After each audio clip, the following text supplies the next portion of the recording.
Hey friends, it's the next day.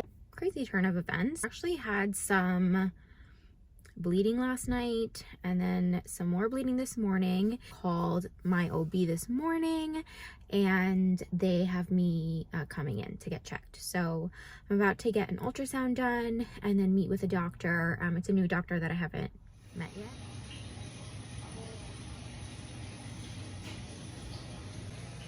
It's been almost 2 hours. Nearly 2.5. Yikes. Okay, just got to the hospital. Here we go.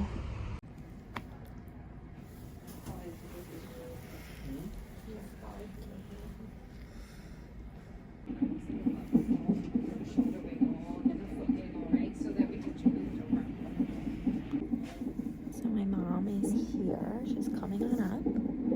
So I'll have some company, which is good because my phone is about to die. Very reminiscent of when I went into labor with Hugo.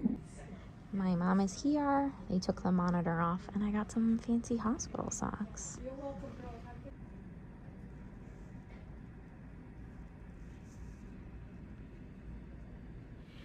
Hi friends. So let me explain what you just saw in the last few clips. If you follow me on Instagram, you will have already heard about what happened in the past few days. But I thought I would sit down and just talk about it. I haven't really, besides family and friends, I haven't like sat down and recounted the entire experience. And it just happened a few days ago and I'm still like sort of wrapping my head around it. And it was super unexpected and bizarre, super bizarre. And I know that those clips were kind of disjointed and a little bit all over the place. I obviously like wasn't planning on vlogging the appointment, but then like it was taking so long, so I was like, I guess I might as well. And then my phone was gonna die. Like it was a really wild it was a wild day. It's been a wild few days, and let's chat about it. So okay, it all started last Thursday night. I went to work as per usual. I'm a dance teacher and it was recital season, and so this was our last class before the recital. Of course, all of this was happening during like the busiest, like my Super Bowl, like the busiest weekend for our dance studio. And I went to the dance studio, was rehearsing the kids. Like I wasn't doing anything strenuous. I wasn't doing anything like out of the normal. Went to the bathroom around, I think a little after 6 o'clock. And I remember telling the doctors it was around 5 o'clock, but now looking back, I'm like, no, it was during my second class. That same day, Thursday, that morning, I had gone to see my OB for my 30-week appointment and my 30-week ultrasound, which I did vlog. I did vlog because that was like just a very straightforward appointment and like a nice morning and a nice day, and everything was normal.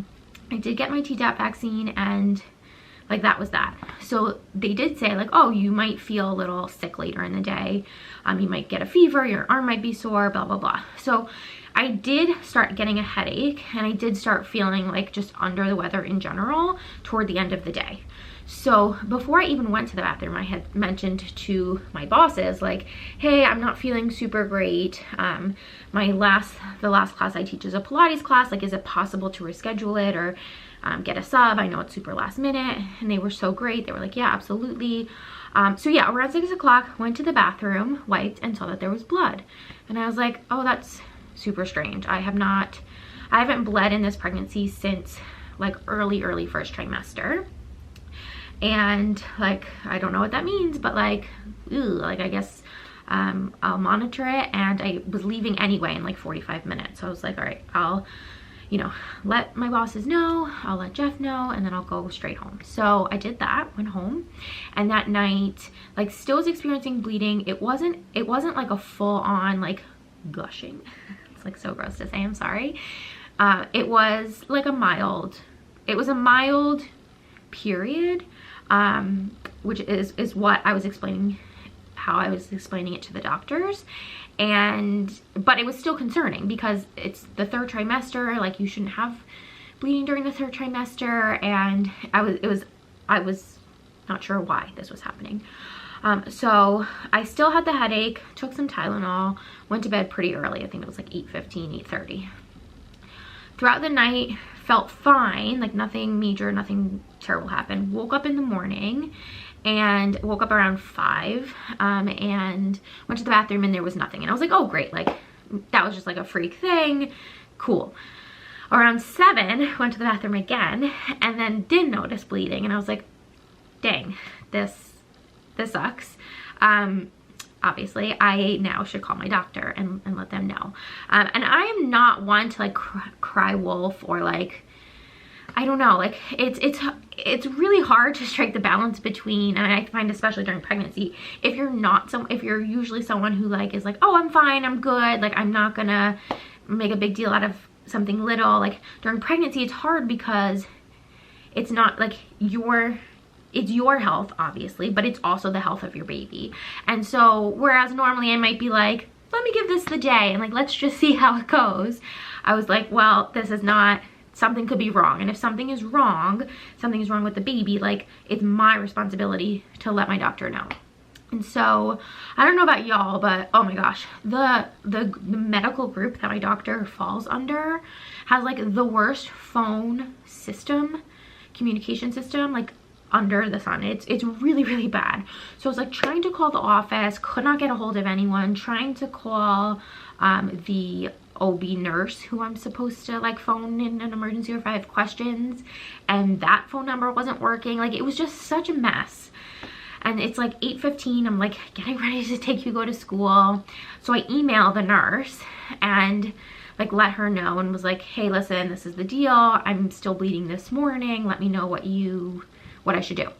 So she phoned me back, luckily, and she was like, hey, so like we should see you should come in, and I think the doctor would probably also want you to get an ultrasound done to make sure that everything looks okay. Can you come in? Like I'll have the office call you for an appointment. And I was like, okay. So this is happening Friday, and of course like we also have a million other things happening on Friday. Like Hugo has school. That Friday actually, like I don't normally work on Fridays, but Friday I had dress rehearsals for the kids and for my dance classes. And so I had that, and then I also had like a nail appointment in the morning. So it was like, I was like, okay, now all of a sudden I'm gonna have a doctor's appointment, but I don't know when the doctor's appointment is gonna be. So like I started, like it was just, there was so much going on. Luckily Jeff was working from home, so that took a little pressure off of like, we will figure it out, we'll make it work.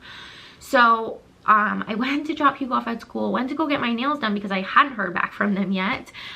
Finally heard back from them after my nail appointment. It was like 10:30, I think, when I heard back from the doctor's office. They asked if I could come in at 2 for an ultrasound and then to meet with the doctor after. So I was supposed to be at the dress rehearsal for dance at like 3:30, I think, and I was like, oh, like that sucks. I can still make it, I'll just be late, but like, let me go to the doctor, let me make sure everything is good. I'm sure it'll be like an in and out sort of thing, and then I can go straight to rehearsal and like we'll be good. So 2 o'clock rolls around, go for my ultrasound. The ultrasound tech was so lovely and so sweet and printed me out, I don't have them with me here, but printed me out a bunch of pictures of baby girl. Baby girl looked great, like she looked great. And you know, for the rest of the day up until 2 o'clock I had like some minimal spotting and stuff, but it wasn't anything super serious.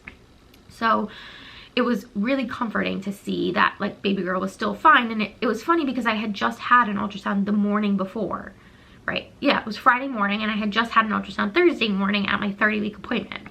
So it was fun to get to see her again, and the ultrasound tech during this appointment printed me out a bunch of pictures. The ultrasound tech the day before hadn't. So like it was really nice to get all those pictures and chat with her. So that appointment took like 10 minutes. I was done at like 10 after 2, sat and waited for the doctor. It took like an hour and a half to see the doctor, which was so tough. 1, because I was stressing about going to work, but 2, I was like, also, like, is everything okay? Like, is everything okay with me? Like, what's happening? And I get it. Like, I was a last minute addition to a Friday afternoon schedule, which is going to be so tough in and of itself. So eventually met with the doctor.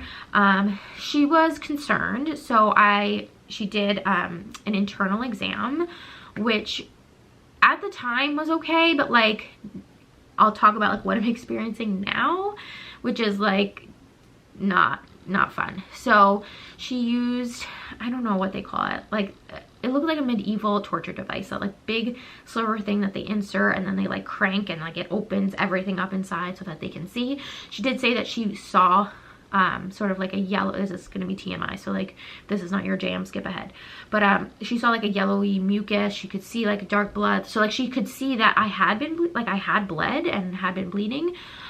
So she was like, okay, your cervix also looks kind of short, so although baby girl looks fine, you're not leaking any fluid, like everything in that regard looks good. She was like, I'm concerned, one, because like you were bleeding, even though I'm not quite sure why, and your cervix is short, which could mean that like I am more of a candidate for going into labor early. So she was like, so then she started running around a little bit, and she left the room, and I think that she was like, oh, I need to come up with a plan for you, so I'm gonna, you know, I want to hook you up and get you and have you monitored, and I want it to be like, you know, an hour-long thing. So like, let me go figure out if I can do that, because someone right now, another pregnant person, is on the monitor.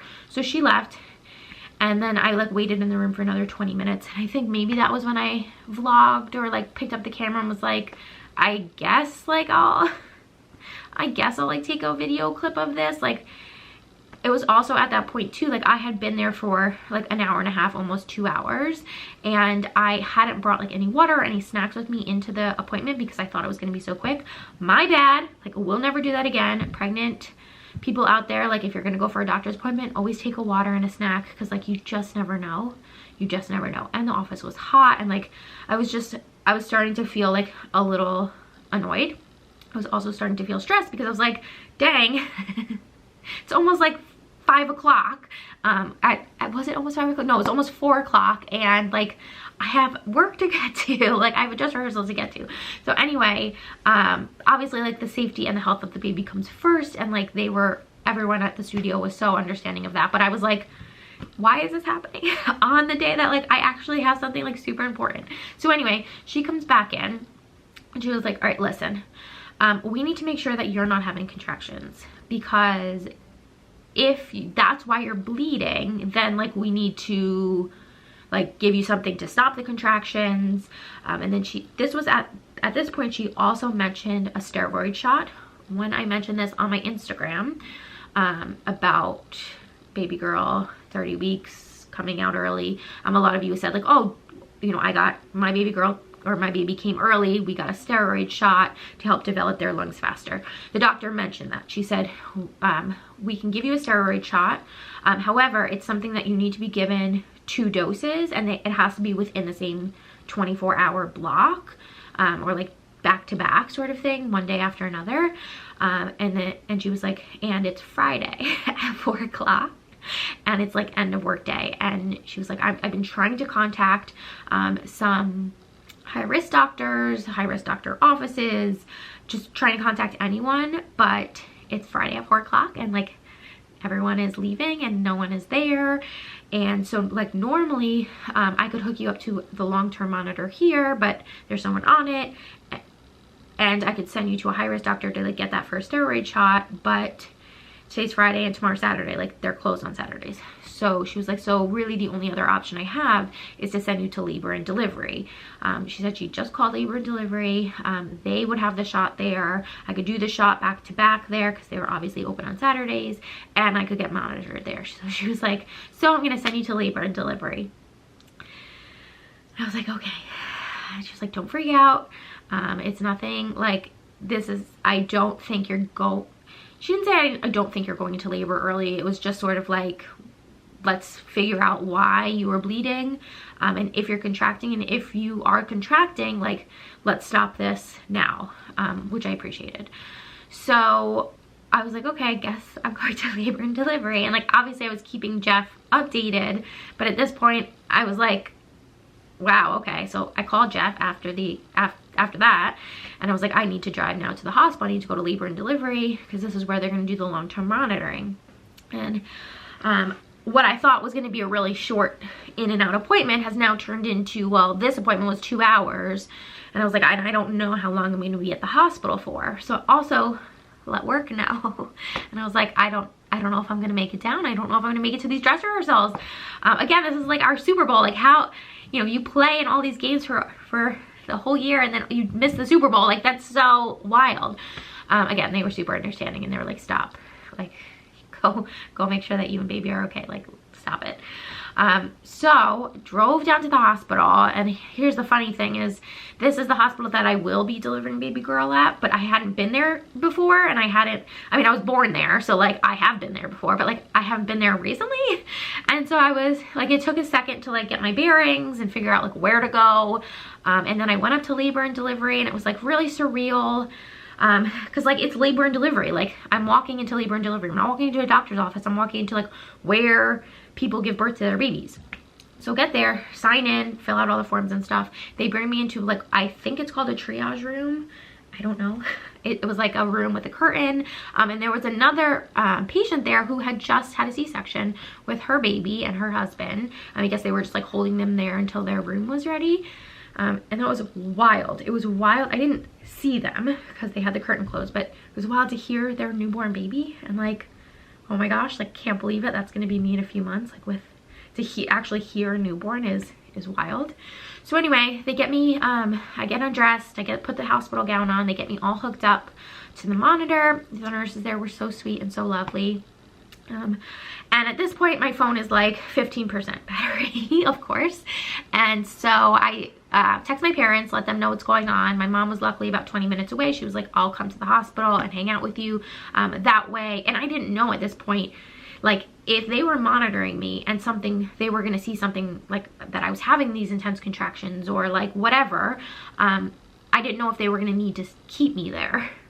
And they weren't like giving much of a timeline, obviously, because they didn't really know. And so, you know, my mom was like, let me come, because if your phone dies, like we need to, like someone needs to be there with you. And if you end up needing to stay there overnight, like we can come up with a plan. So I was like, great.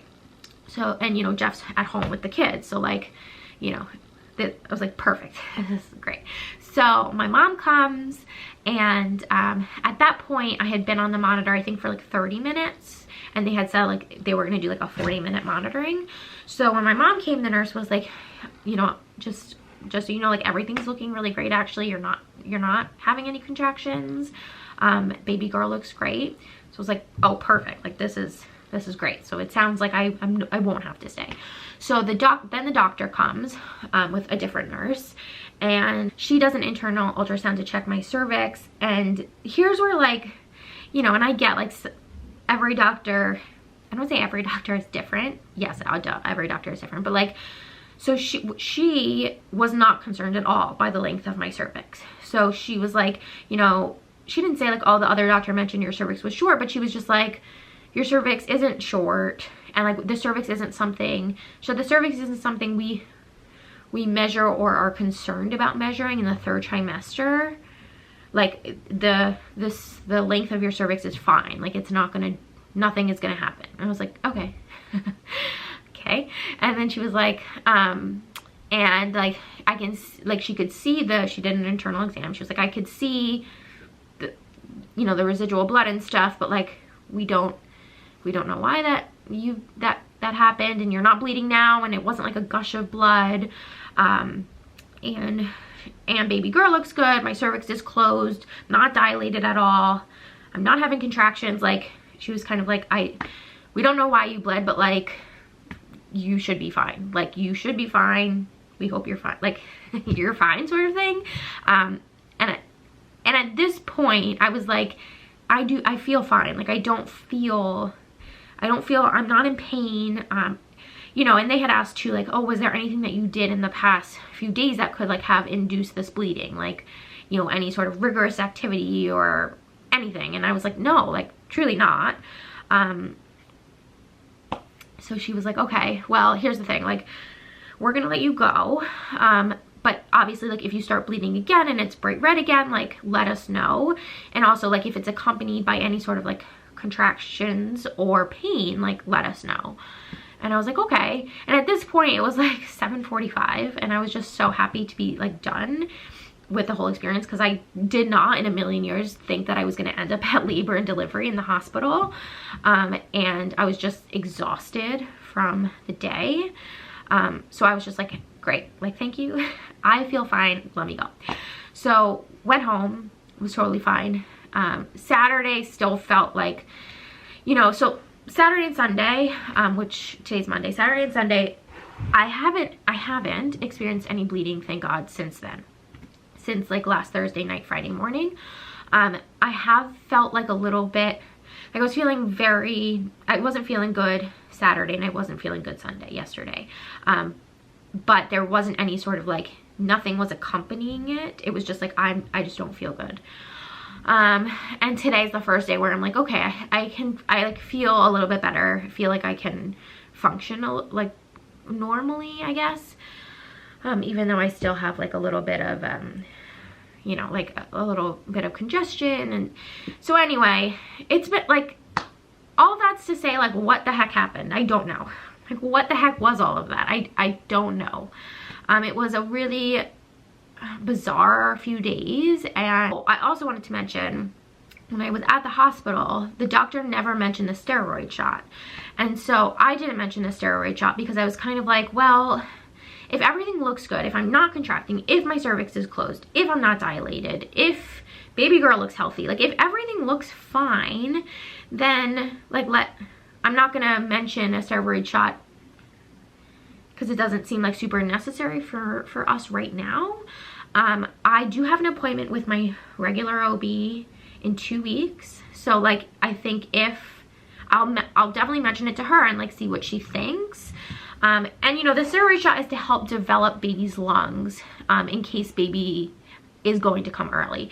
And my kids have gone to full term, but they have been coming progressively earlier. So that is something that have been concerned about this pregnancy.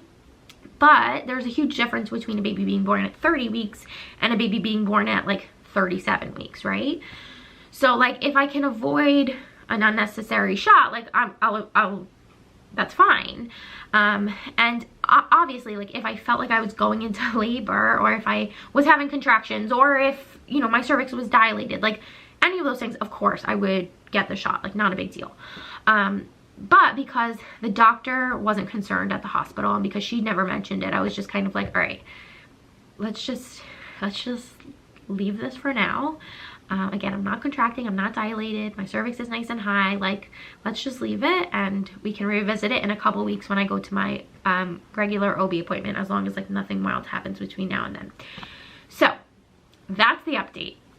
I've been feeling fine today, again, minus the congestion and stuff, but no more bleeding. And I'm just gonna take it easy. I've been taking it easy all weekend, keeping it really chill, really low key, and I'm gonna try to do that like moving forward. Of course, I have 2 other kids. I have a 5-year-old and a 2.5-year-old who require like a lot of me, and we're moving.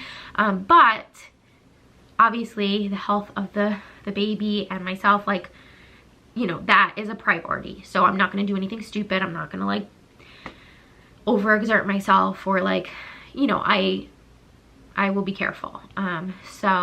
So that this doesn't happen again in like a weird unexplained way. I have my theory as to why this happened. I'm not going to mention it on YouTube because I don't want to get demonetized or like in trouble. There you have it. So here's to hoping everything like is fine now moving forward, that baby girl stays put, that like we don't have any more unexplained bleeding, and that just like we're good to go. I don't see why we wouldn't. I've had a very healthy pregnancy up until this point, and yeah, there you go. There's the update. Thanks for hanging out with me, friends. If you have any questions, leave them down below. I really appreciate everyone on Instagram who sent me well wishes and messages of support, and like sort of shared your story of delivering early, and just like they definitely, it's made me feel better. And I'm like, okay, well, if I do end up going early, or if I do start bleeding again and something has to happen early, like I feel comforted knowing that at this point forward, you know, everything with the modern technology that we have and like the amazing hospitals that we have, that like everything will be okay. So yeah, thank you. Love you all so much, and I'll see you in my next one.